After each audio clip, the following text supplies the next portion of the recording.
les n'a parlé de sécurité en pays. Nous référons gens citoyens pays ça ou bien en étranger sentil les la vivre dans territoire pays ça. Les ou dit un pays pas sécurisé, ça veut dire en pile bagay. C'est un pays qui chargé crime, qui gagne en pile corruption, en pile actes terroristes, pas gagne sécurité sociale, pas gagne la santé et qui pas gagne en pile l'autre bagay qui est essentiel pour peuple ou bien étranger qui vivent là-dedans. Selon yon étude Travel Risk te fait en janvier 2022, yo te rive choisi 10 pays qui pi danger dans monde là pour personne moun pas visiter. On commence. Venezuela. Venezuela vin premier pays dans Amérique du Sud là qui entré dans yon liste comme ça. Majorité fois, c'est pays africain yo avec pays Moyen-Orient yo qui kon là. Venezuela, c'est un pays qui ta de pi riche dans monde là. Parce que c'est pays qui gen plus pétrole sous terre ça. Et puis li gen en pile loto. Mais, situation Venezuela vin pi mal de jour en jour. En pile crime a fait tout partout dans pays ya. En pile corruption. Gen en pile gouvernement l'autre pays qui si gère citoyen yo éviter voyager dans pays Venezuela à cause grosse insécurité li gen. Mali. Pour troisième année consécutive, Mali rete dans classement comme yon nan pays qui pi danger dans monde là. Moment là, Mali c'est un pays qui divisé en deux régions. Dans nos pays ya, c'est terroristes yo qui commandent et yo même rive déclarer nos pays ya comme un état indépendant. Dans site pays ya on ti jan pi stable, mais de temps en temps terroristes yo a plaidé attaquer. Civil yo victime en pile de attaques sa yo. Mali c'est un pays qui gen un kiltiki très riche et c'est un kiltiki pi ancien dans continent Afrique là. Mais malheureusement, touristes yo pas ka entrer pour vinn jouir bel bagay sa yo à cause de insécurité pays ya. Irak. Invasion Irak 2003 après te comme yon nan pi gros crime dans l'histoire l'humanité. Invasion ça déstabiliser pays ya.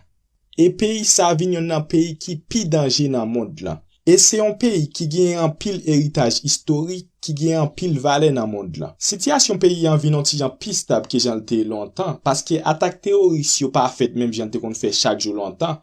Mais problème qui vin gen, yo pas kon ki les direct terroriste yo a attaquer. Ou gen doit lever matin là et puis terroriste yo fait une attaque sans attendre. République centrafricaine.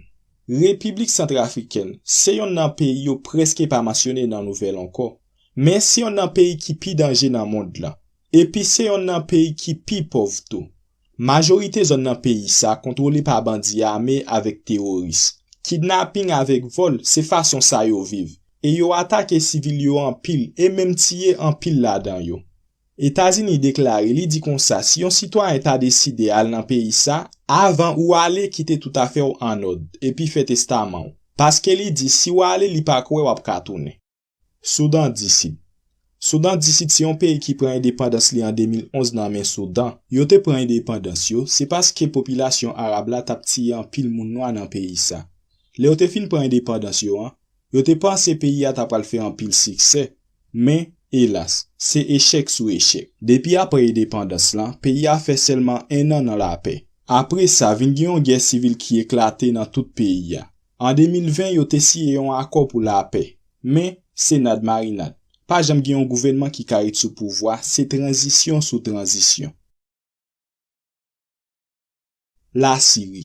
La Syrie, c'est un pays qui pi danger dans monde là. Même si année sa li yon ti jan fait mieux parce que bagay yo commence yon ti jan améliorer. Te gen yon temps, la Syrie c'était un modèle à suivre dans pays Moyen-Orient yo. Pour jan li tap développé et puis avec un pile stabilité li te gagné. Après ça, pays a vin entre dans yon gros guerre à cause de bagay dictati et puis bagay droits humains.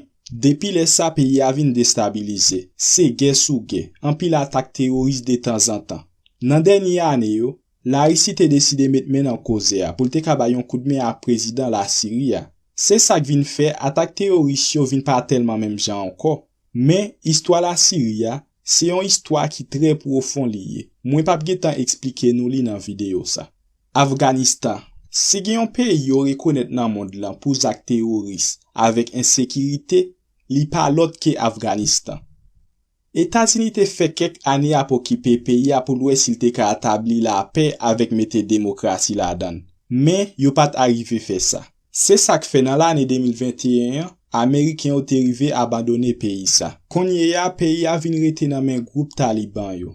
Taliban yo se yon nan group ki pi arme e ki pi ansyen nan mond lan. Tout gouvernement nan mond lan di pou citoyen yo pa vizite peyi sa. Libye, invasyon Irak la moutre ya akle ke la guerre pa yon bon opsyon pou libere yon peyi an bayon diktate. Men Etats-Unis pa attende li pa we. En 2011, li envahi Libye. Et puis yo assassiné président Libya nan li terele Muammar Kadhafi. Majorité nan nou kon histoire sa deja. Depuis après invasion sa, pays a vin divisé en trois. Kote se groupe terroriste, bandit, criminel kap kontrole l. Gouvernement presque pa gen pouvoir sou pays sa anko. Se de temps en temps yon bombe détonné sans avis nan pays sa. Mais mwen pa kache di ou, l'histoire Libya c'est une histoire qui très profond lié tout. Li gen pile bagay géopolitique la dan. Mais mwen pa ka getan expliquer nou li nan vidéo sa. Somali. Somali c'est définition yon l'état qui échoué. Somali gen yon guerre civile qui commence depuis année 1991 jusqu'à nos jours. Pays sa c'est terroriste, bandit, criminel kap dirige l seulement. Chaque gouvernement qui monte, qui gen bon intention pour pays a, et puis qui vle rétablir la paix dans pays sa, yo touye yo. Pays sa c'est un pays qui pauvre, pas gen manger, pas gen la santé, pas gen aucun service essentiel la dan. N'importe étranger qui a visité pays sa, ou soit yo ti yo prend tout son vin avec yo, ou bien yo kidnappé yo pour yo faire koba avec yo. Selon international la, pays sa pas gen espoir pour li encore. C'est ça qui fait pas gen aucune force internationale qui vle essayer à rétablir la paix dans pays sa. C'est là nous mette fin dans vidéo sa. Dim so pense. Dans tout pays sa ou ki pays qui pi danger pour ou. Et qui l'autre pays ou pense qui ta dwe nan liste sa. Map tan nou nan commentaire yo. Map di ou merci d'esko gade vidéo a. Si ou reme vidéo a, sipote nou avec yon like. Si ou pa reme l'tou, bal yon dislike. Pa oublier abonner nou avec page la pour nous ka jwenn plus vidéo toujours. Merci.